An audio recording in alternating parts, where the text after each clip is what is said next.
Scarlett here. I hope you're doing well. So as the month of May is coming to an end, I thought I would do another kind of monthly witchy tarot reading favorites for you guys.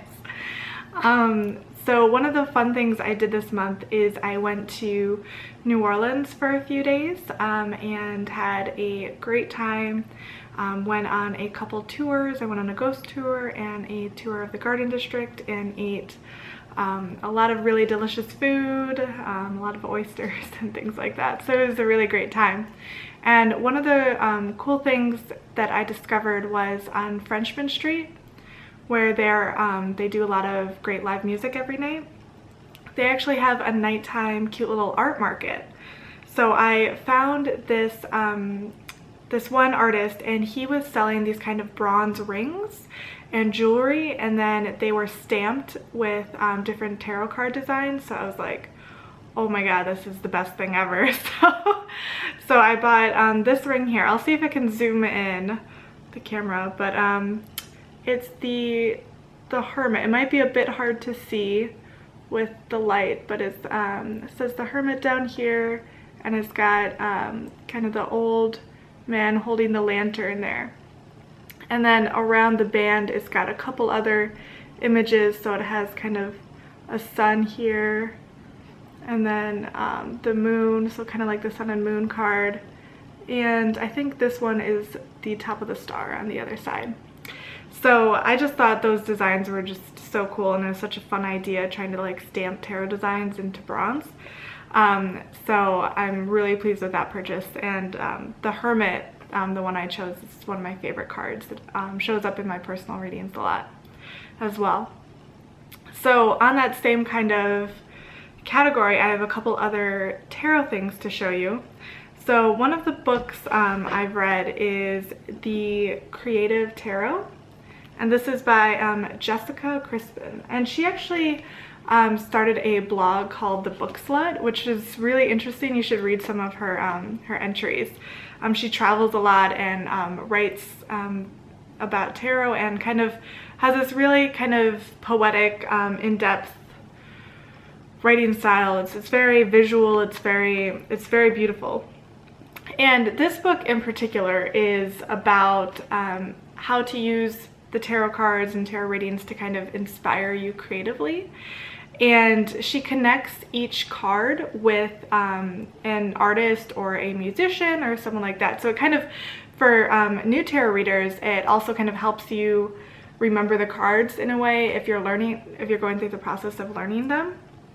And then for, you know, seasoned tarot readers, it's also great because you kind of get to learn how to use tarot specifically to kind of fuel your creative energy and also kind of find some new fun correspondences. So I definitely would recommend this book. I think she designed her own tarot deck as well. So there's a couple pictures in the middle of her designs. So really great stuff.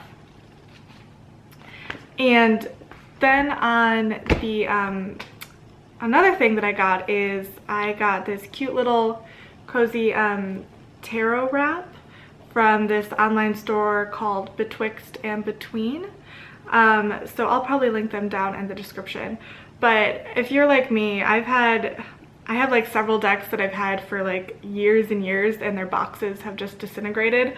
So one of those decks is my Universal Weight deck, which is actually my oldest. So I've had this deck for forever. It's one of I still use this deck a lot for my readings for clients, and the box just, you know, fell apart years ago. So so this is kind of cool because I just like wrap it up. It's a little different than, you know, usually you get those like tarot bags and stuff, but this is kind of a fun thing to do. And it's got a little clasp thing right there. So it's kind of cute and cozy too.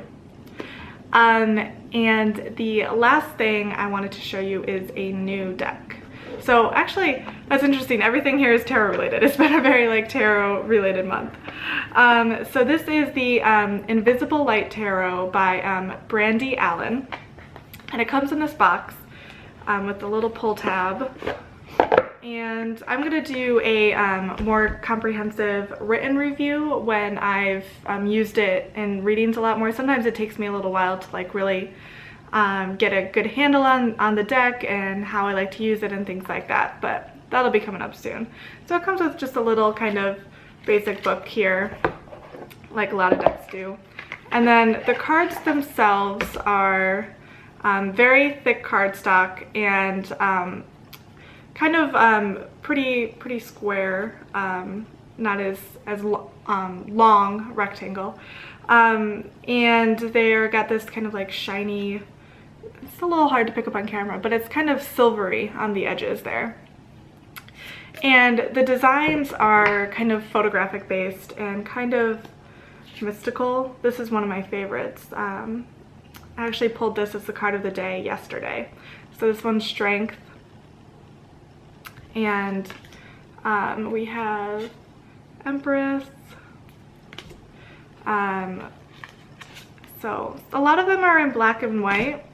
Some are in kind of like bright colors and bright contrasting colors. I really like this one. This one's really pretty.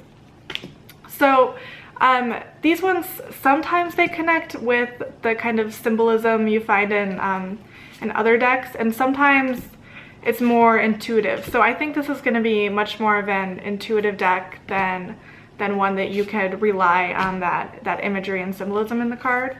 So I'm definitely going to have to work with this one a lot more. Most of the images feature people. There's some kind of nudity within the cards, but it's very tasteful. It's a little like hipsterish, but you know, it's beautiful too. So yeah, so I've just started kind of exploring this deck and working with it, and yeah, so I don't have a final opinion on it yet, and that's to come.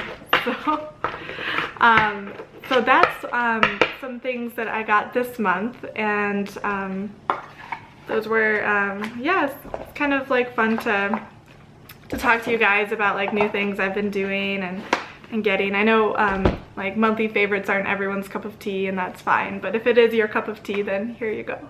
So I will talk to you all later, and I hope you're doing well. Okay, bye.